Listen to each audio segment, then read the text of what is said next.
In chapter 9, I always want to find and enhance the messages regarding what are we supposed to do with what we learn about or figure out about the nature of our relationships. It's one thing to use either the developmental model or the dialectical model to pinpoint what's happening in our relationship. What do you do once you figure those things out? How do you actually maintain your relationship? This is where it is going to be so variable. There is no one best approach as far as how to maintain relationships or what to do with the information that you've gathered and learned regarding your relationships to make it stronger, to repair damage. But there is a lot of information in chapter 9 about relationships and how to maintain them, how to deal with different dialectical tensions that I think is really, really valuable. Hopefully it makes sense just reading it. I don't know how to explain it differently or to enrich that message necessarily, because I think so much of it is going to just be personal.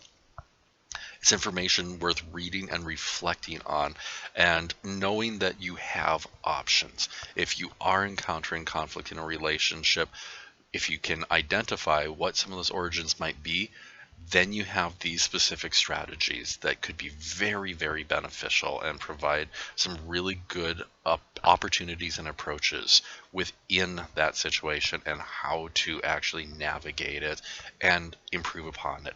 But no matter what approach you take, you're going to need to communicate.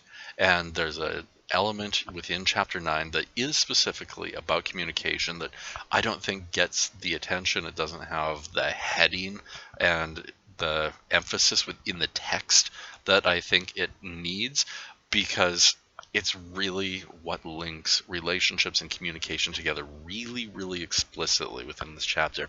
And it's the idea of two different kinds of communication messages that can happen within relationships, and recognizing that we are capable of two things and that the intent is very different. So we engage in what are called content messages a lot.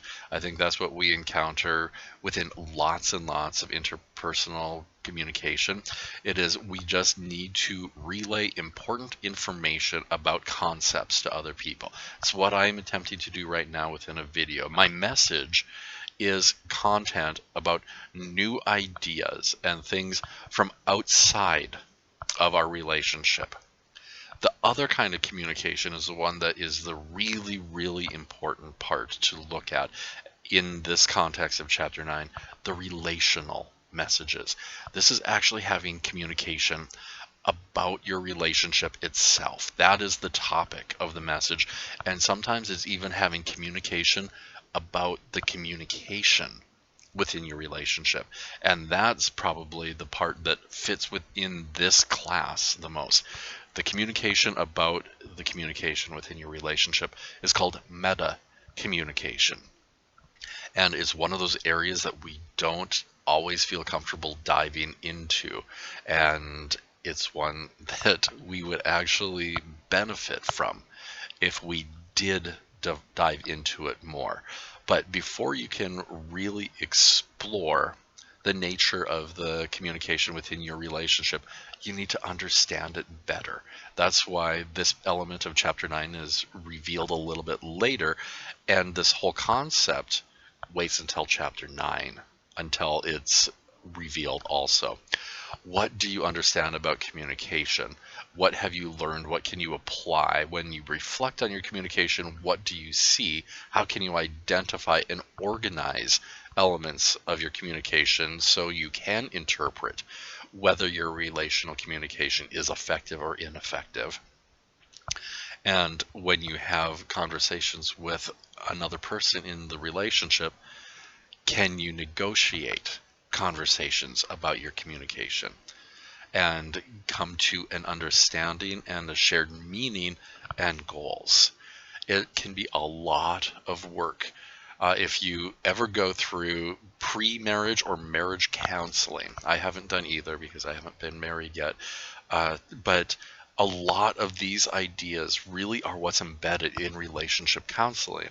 It's being able to talk about your communication, actually recognizing what is happening in a relationship, whether it's verbal or nonverbal communication, but figuring these things out and then sharing them with a person. So you, as a dyad or a different model within the relationship spectrum, can actually develop what is going to work for you. You get to choose, but it's not going to happen by accident. It's something that does require conversation.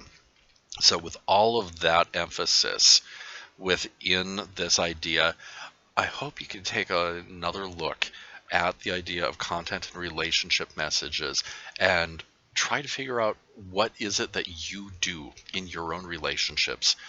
Is it effective or ineffective? What could you possibly change? How can you bring these things up? What is it that you want to talk about directly? Some of those things are earlier in chapter 9. So it's setting the stage for the important work that can happen through meta communication and actually engaging deliberately in the exchange of relational messages.